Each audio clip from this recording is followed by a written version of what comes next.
Hello and welcome. My name's Sissy and I'm Timothy's widow. So in today's video, we're going to talk a little bit about my 90-day reset, how it's going, how it's not going, and discuss a little bit about the ups and downs of being a widow.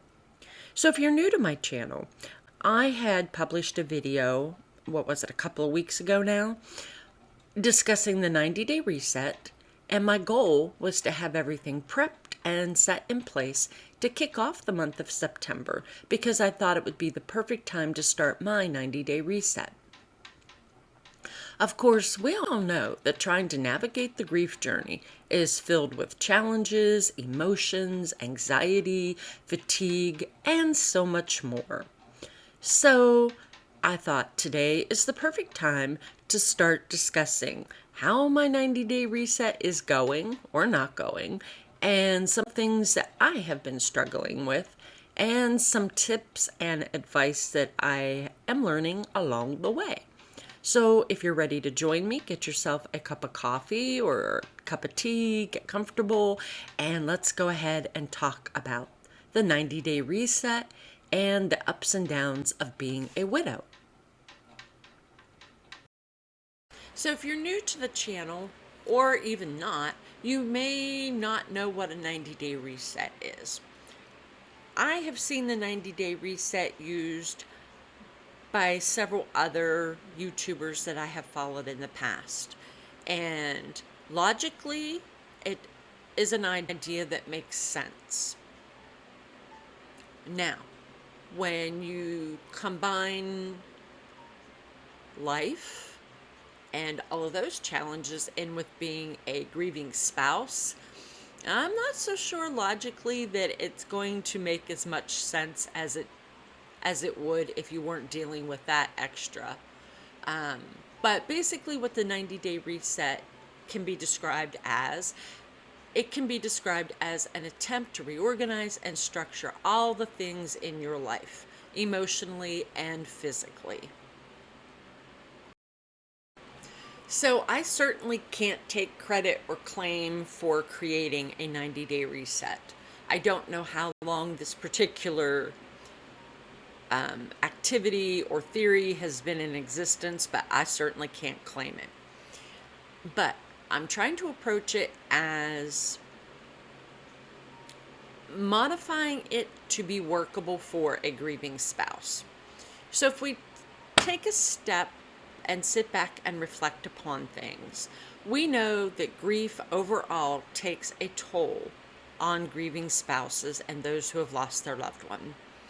And my apologies if I sometimes say grieving spouses more often and you weren't actually a married person, but you were actually part of a significant other coupling, because I know some people don't have that piece of paper and there are so many different types of relationships out there. So forgive me if I say grieving spouses more often than not, because everybody is included. Grieving spouse, widow, widower, if you've lost your significant other,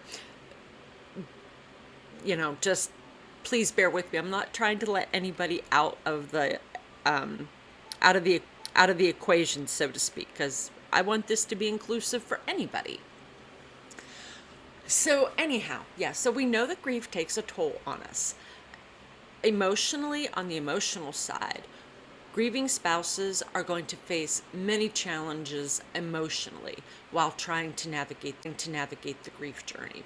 And especially in the beginning, because there is such a wide range of all the emotions that come into play, and they can be so extremely intense. And for most people, that's something new. Most people probably have never experienced the extreme intensity, and it's frightening. It's frightening losing your spouse, and then it's just damn right scary with the intensity of these emotions that suddenly hit us, especially if you're not somebody who has ever, if you're a gentle person, or you were before you lost your spouse, suddenly having this onslaught, it's just, it is frightening.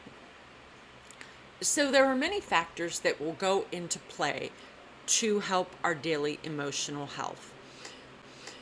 Now, some of these also slide over into helping our physical side because emotionally and physically we are connected with both aspects, and that both aspects come into play for our overall well-being. So some located under both emotionally and physical. So obviously we know good nutrition, staying hydrated, um, those those are just a given. And if we don't maintain certain levels of that, that can fatigue and exhaust our bodies to the point where it actually increases the stress on our emotional health because we become very aware of the fact that we're fatigued, we're not sleeping, we may be gaining weight or losing weight. I know a lot of grieving spouses struggle to stay hydrated. Um, it's very quick. It's a very quick choice to go to the caffeine, whether it's coffee or, like in my case, Mountain Dew, because you feel that you need to intake to keep going. And so sometimes it's very easy to overlook the fact that we do need to stay hydrated. So that does come into play all the way around. Next, we need to make an effort daily to practice self-care practices. And there are so many self-care practices that obviously can be a whole video, and for each person, it's going to look different. There you just almost have to just kind of sit down and take the time to think about what kind of practices you need to incorporate into your life for you. And of course, we know we need a balanced daily schedule of activity and sleep. And that is a hard thing to juggle, especially in the beginning stages of grief. I struggled tremendously with sleeping more than, first it was maybe more than 15 or 20 minutes. Like I would kind of doze off on the couch and then I would just wake up and be in a complete state of panic. Then eventually over time, I got to the point where I was sleeping maybe an hour and a half or 2 hours. And, eventually keep going forward, sleeping a little bit more. So if you're early in the grief stages, please be kind to yourself. It really does take the body a long time to juggle back into that. And if you're struggling with it in the beginning, just know that it actually balance out. You just have to be kind to yourself, be patient. And of course, we're talking about our physical surroundings as well. So the chaos, hubby stuff, stuff that we had together, that can take a toll on us emotionally because we're seeing items that we used together or he used, and there's just that emotional tie in to all of that. And the more chaotic we leave our environment around us get, the more chaos and the more stress we're going to feel internally. Another thing is we really do need to try to work on positive and mindful activities that are going to promote a sense of calm, peace, growth, and joy. And again, this doesn't happen so easily in the early stages, but I think the earlier that you can try to implement this, the better it is for you. I think the longer you wait or the further down the grief road you travel and then try to come back and start working on this, I think it's harder because I think your body is so used to being in a state of parked in grief that it really does take a lot from within to get yourself motivated and dedicated to working on this. So that's why I think the earlier you can start working on that, the better off you're going to be. And if we look at all that, we can see how it all interplays for our emotional health. It's like all the puzzle pieces. All the puzzle pieces need to be on the table before you can actually start putting the puzzle together. And of course, we have the flip side, the physical part that affects us. And we do definitely face challenges physically, um, because grief is just physically exhausting. So many factors are going to go into our daily physical health, and that starts with our daily routine and schedule, which comes back to a balanced schedule of activity and then sleep. Another portion that comes into play is going to be the good nutrition. And yes, I know it is very easy to slide out of a balanced diet. I know for me in the beginning, I didn't eat. I had no appetite. I didn't know if I ate. I was not hungry. Then I kind of got to the point where I did eat. Then there were some things that happened not related to grief in life, and suddenly I had no appetite again. So I have been up the scale, down the scale. I have gone through spells where there's the emotional eating, so chocolate ice cream, that kind of thing. Um, and that overall that's not good for us, and we know that. We we all know that. I think it's just maybe a little bit harder to stay focused, especially in the beginning of the grief journey. And of course, again, we stress staying hydrated, because if you're playing a lot of your portion of the day and you're just drinking coffee, okay, fine, that's a lot of caffeine, and you can be like my mother, who says, "But I make a cup of tea and there's water in my tea," because my mother hates to drink water. Um, and that's her theory is there's water in her tea and her coffee. So, um, yeah, okay. So we'll let that slide for my mother. But for us, it's more important to actually really have the water. So many things within our body are going to be affected. Um, and that's, I mean, I can understand the basics. You've got your chemicals, um, I guess electrolytes or proteins and stuff like that. If they're not in balance, then physically we're not going to feel in balance. And then, of course, emotionally, we're not going to feel in balance. So, yeah, definitely try to stay as hydrated as possible, because for me, I know I definitely noticed the hair falling out, a change in the skin texture, and just some overall physical changes that I have noticed that when I'm staying hydrated with water and balancing that pretty well, in addition to the caffeine, then I do notice that my skin and my hair seem to just feel better. My eyes aren't as irritated. So staying hydrated is just so important. And of course, again, we have to remember to do our self care practices. So, this can be things like, for us ladies, and you men too, extra moisturizing with lotions. Um, I have a I have a face mask that is a calming type of a clay mask, which I really think that does wonders for my skin. So, things like this, like just taking the time to indulge in yourself physically, um, are actually a good thing. You know, getting your hair cut, especially if you're losing your hair, you might want to consider what you can do for your hair. Do you need extra conditioners? You need to take the time to take that nice bubble bath and sit with those conditioners on your hair, and then do the moisturizing and the face masks. Those kind of they sound little, but they can really add up. And of course, yes, we're looking at our daily schedule of activity and sleep, our physical surroundings, the positive and mindful activities that can promote calm, peace, growth, and joy.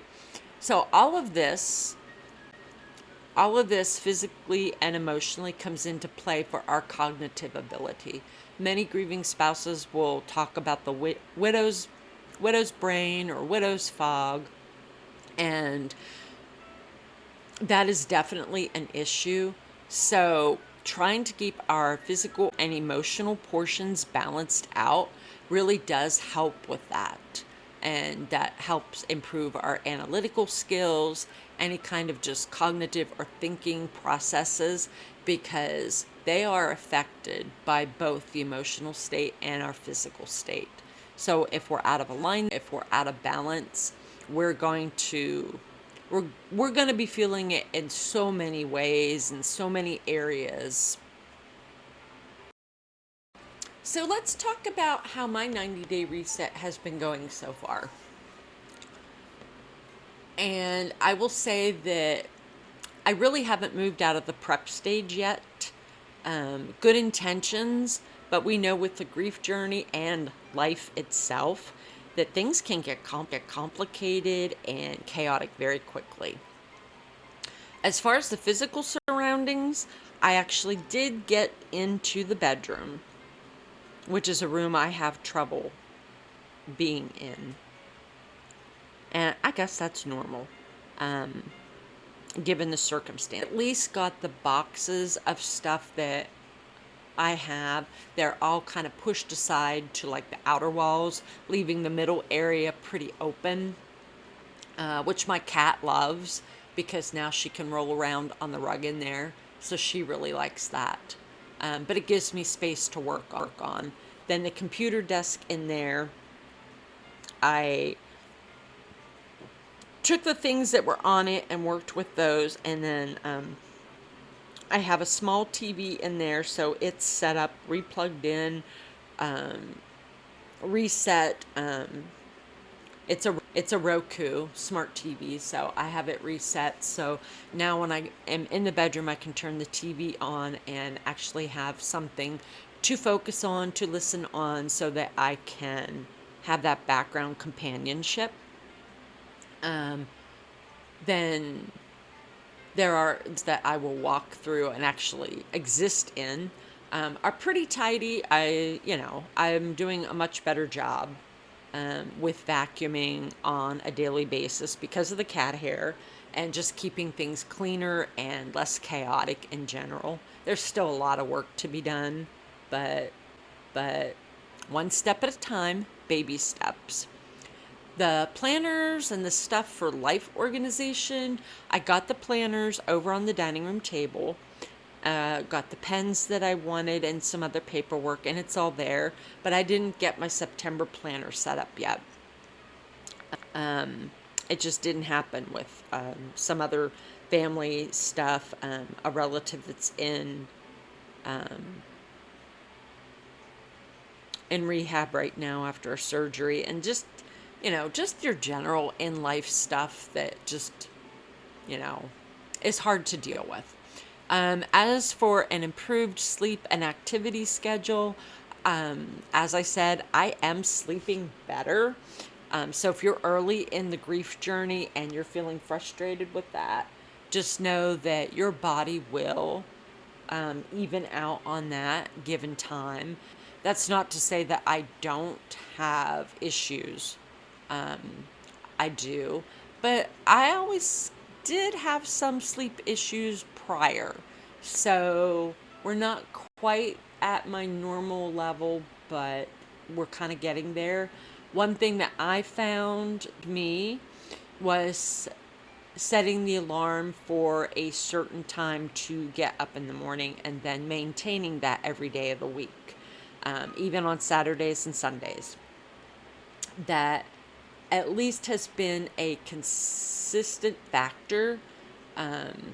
So there, I have noticed, even if I'm not really aware of like what time the clock says, I have noticed more and more that there's a certain time of the night when my body just is kind of trying to tell me, hey, it's time to go to sleep now. You're tired. Is it bedtime yet? Those kind of thoughts. And when I look at the clock, it tends to be around 10 o'clock, 10:30, 11 o'clock, which kind of normal. Not quite there yet, but again, baby steps. Practicing and initiating self-care practices, we're a little bit better. We're not at where we should be. I know the past couple weeks I have actually pulled out my flute and practiced a little bit. Um, there for a while, I did, then I didn't, then I did, then I didn't. Things seem to kind of go in spells or cycles. So that's kind of where we're at on that. I have not pulled out my keyboard to practice on. So the keyboard and the music stand and everything for that is still sitting in one corner. Um, but we'll get back to that as well. I have books that I wanted to read, and I have them all on one bookshelf, but I haven't really opened them up yet. Um, I have started doing meditation, and there is a YouTuber that talks about meditation and some other things, and I have been watching his channel. And a lot of the times they end the video with meditation, which is a good thing. So I have been a little bit on that. So that is a plus. So overall, is my 90-day reset going according to plan? Absolutely not. I'm not giving up on it. It may take me what, 180 days to accomplish what I want to accomplish, but on the grief journey, it's all about baby steps, being kind to yourself, being gentle with yourself, loving yourself and respecting yourself enough to, just take a little step every day. Because the overall goal is that we want to feel as though we can actually participate in positive and mind. We want to be able to feel like we can participate in life again, and it takes time. But overall, we deserve to participate in activities that are going to promote the joy and the calm and the peace and the growth during the grief journey. And there is nothing wrong. There is nothing wrong with feeling happiness or just feeling at peace for, even if it's just 10-15 minutes while you meditate. There is nothing wrong with us, because we as humans, we're allowed to experience life.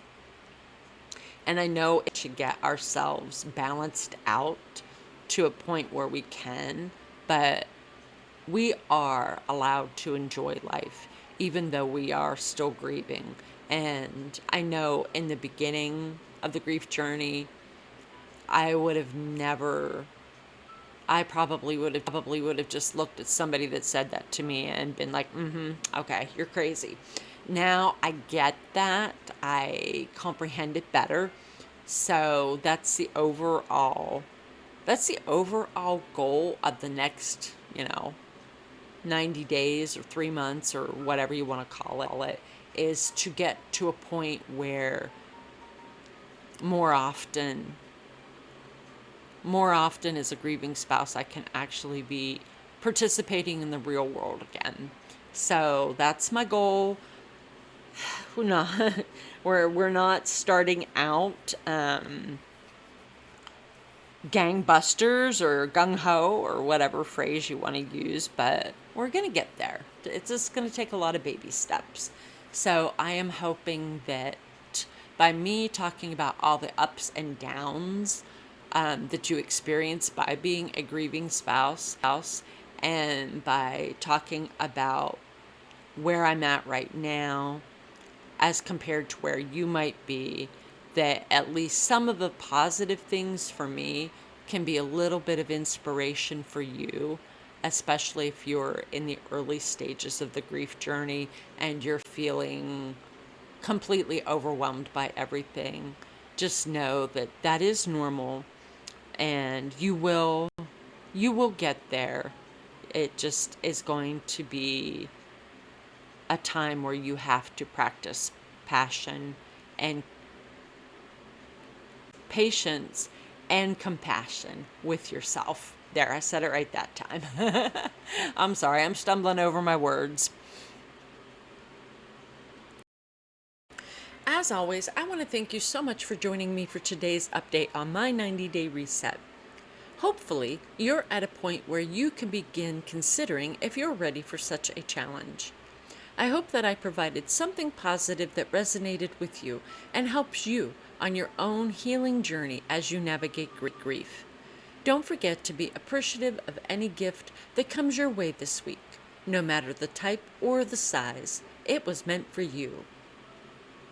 If you're new to the channel, I always close out the video by asking you, the viewer, to like, share, and subscribe to the channel so that you'll know when new content is available. And as always, please feel free to comment on any of my videos. I would love to hear from you. Let me know if there is a topic that you would love to see me cover. I would be honored to do it for you. And last, if you haven't done so already, please participate in the polls that I have under the community section. Your input can help me create new future content, and your engagement with the channel obviously will help my mission to get this channel to grow. I've been Sissy, and I am wishing you much hope, light, and love. Until the next time, my friend, take care.